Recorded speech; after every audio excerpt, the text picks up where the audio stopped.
Good afternoon. I'm Karen Borda with CBS News Texas. The Austin Police Department is giving an update about the mass shooting that happened outside a bar on West 6th Street in Austin early Sunday morning. 3 victims died, 19 others were injured. We want to go ahead and listen in now to Austin Police Chief Lisa Davis.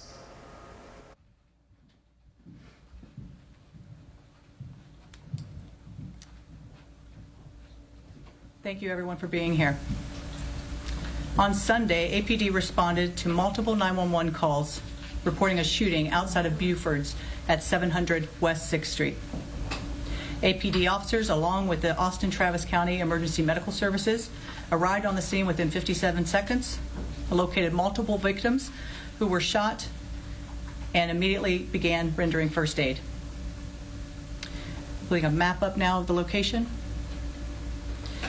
The investigation revealed that a black Cadillac SUV was traveling southbound on Rio Grande Street when it pulled alongside Buford's, and the driver of this vehicle began shooting a semi-automatic handgun into the crowd of people that were standing outside of the bar. Several individuals were struck. The vehicle then continued westbound on West 6th and parked near the intersection of West 6th Street and Wood. The suspect then exited the vehicle armed with an AR-15 rifle. The suspect fired at a pedestrian, striking them, then walked back toward the bar.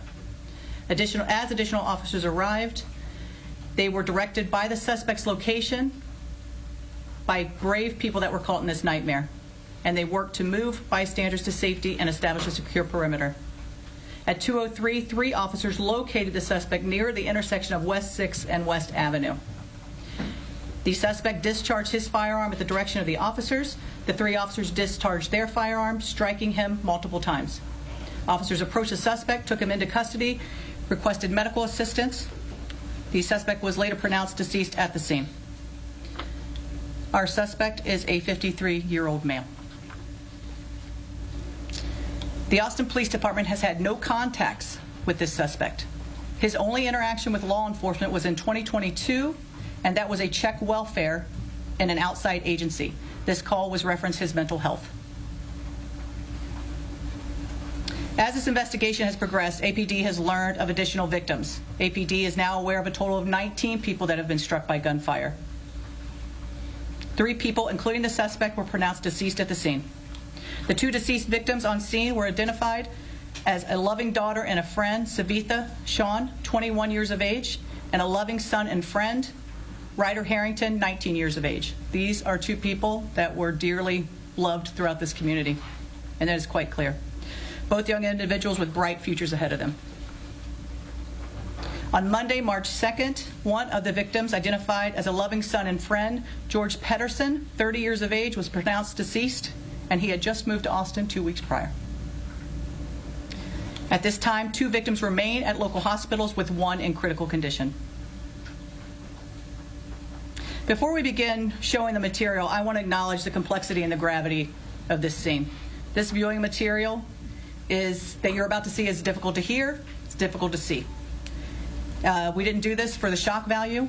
This is about being as transparent as we can, and believe me, we had to look through video that was appropriate to release to all of you. But it was important, again, to understand the events that led up to this officer-involved shooting. Any video showing the suspect firing his pistol into the crowd is too graphic to show, and we will not share that publicly. We will begin by listening to 2 911 calls, and as you can imagine, we received numerous calls, 911 calls, which were hard to listen to. And these are the 2 that we're going to be sharing today.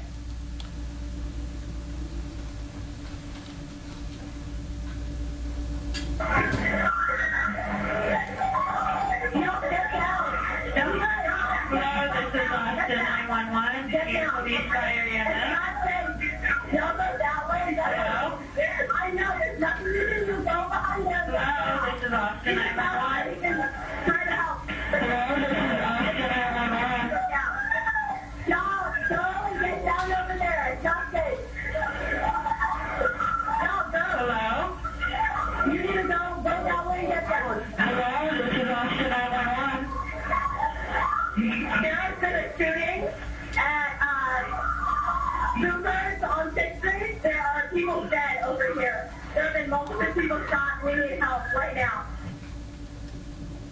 This is our second call. Guys, Buford on 6th Street, there was gunfire. The cops are here, but everybody...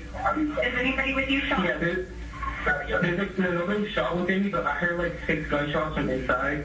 Everybody ducked down on the bottom floor. It sounded like it was from the... We're just right outside. We're hiding between cars. Okay. We're behind you, bro. You heard gunshots from inside? Yes, there's cops running towards it.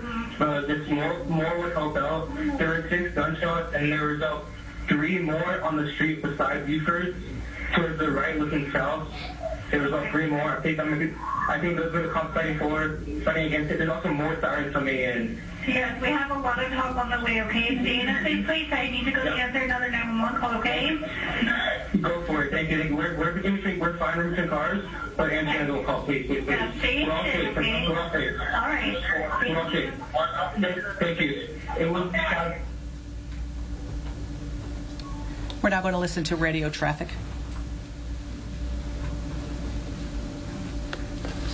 They're advising that the shooter vehicle is going to be a Chevy Tahoe. They are saying somebody was shot. George 301 going 23. Units will the air. They heard 6 or 7 gunshots. We have a director travel. That's right. Checking. First thing I want to see a black Chevy Tahoe. It's going to be 043. I do have one victim. Looks like he possibly shot his. We're right here on the side street. It's going to be on Hale. Clear, one shot. We got to pull it through. Also be advised, we probably have about 6 or 8 people that are actively been shot. We're going 23 with the medics at the clear. Bring them in. George 301 is trying needs to be a citywide arrest. Citywide donate. That's an officer needs We're assistance. trying to get the officers we can get. We have a lot of people running out. We need to fix the crime scene as soon as we can.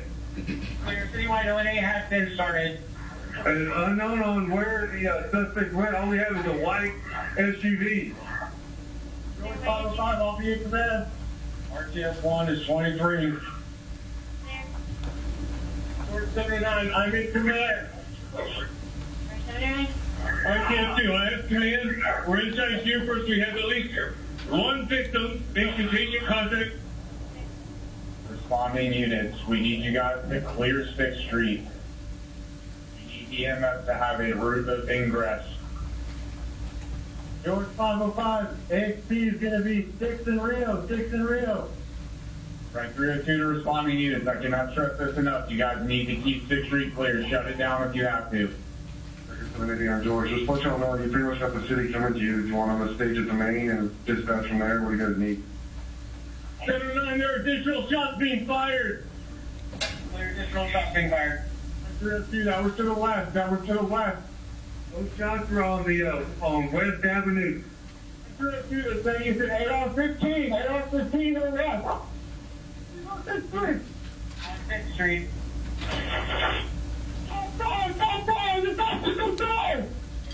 Shots fired, 1 wrong. 6 on West House. Black move. Light foot up. Light come I'm on the top. Move to now. On the street. And left.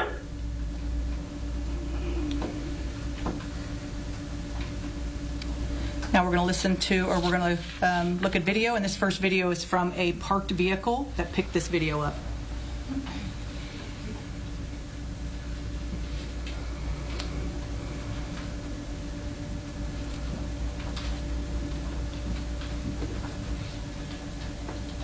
You can see our suspect come into frame. He has the AR in his hand.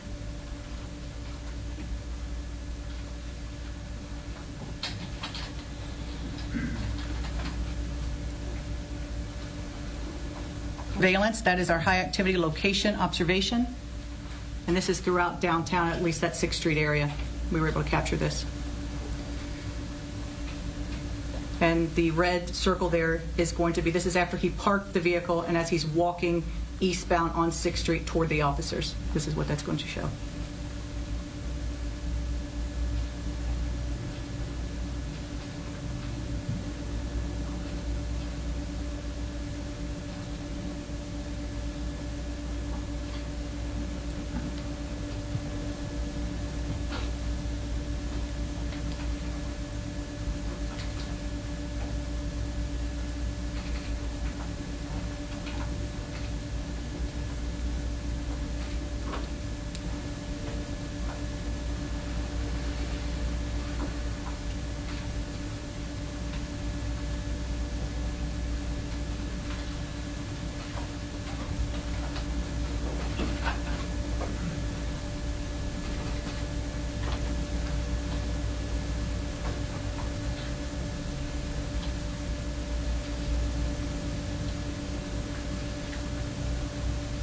Excited for that one, Rudy.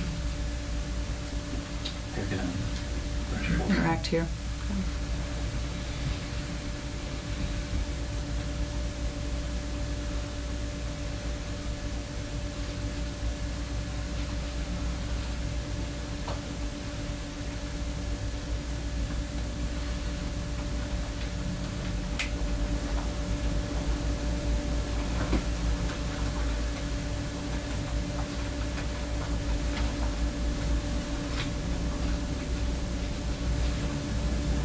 The next video will be body-worn camera from Officer 1.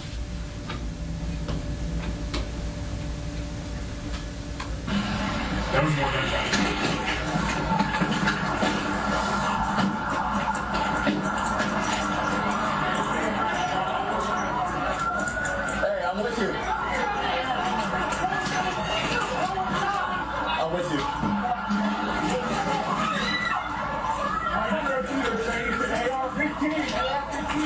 Down! Everybody down! Down! Down! Down! Where is he? Where?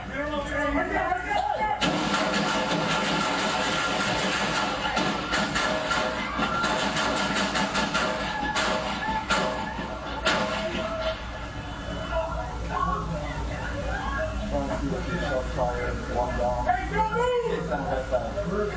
Don't move! Lights was up. Light down. Next video is from Officer 2's body-worn camera. This was an officer that was on West Street. Where is it? Where is it? Over there. He's on 6th Street. Where is it? Where is it? Who shot?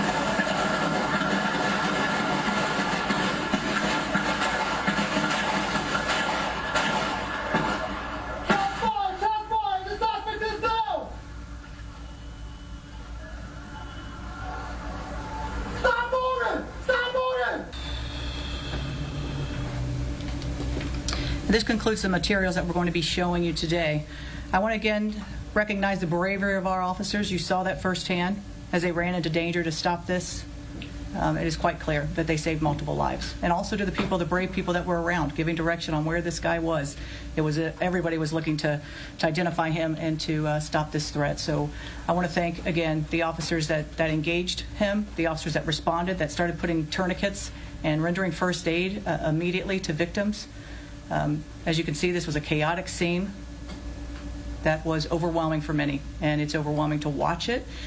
You know, I walk into our PIO office and people are in tears and they're listening to these things, and it is hard and it's challenging. This devastation just doesn't affect the community, and my goodness, I don't think any of us can imagine what these families are going through right now, the suffering that they are dealing with, but our hearts are with them.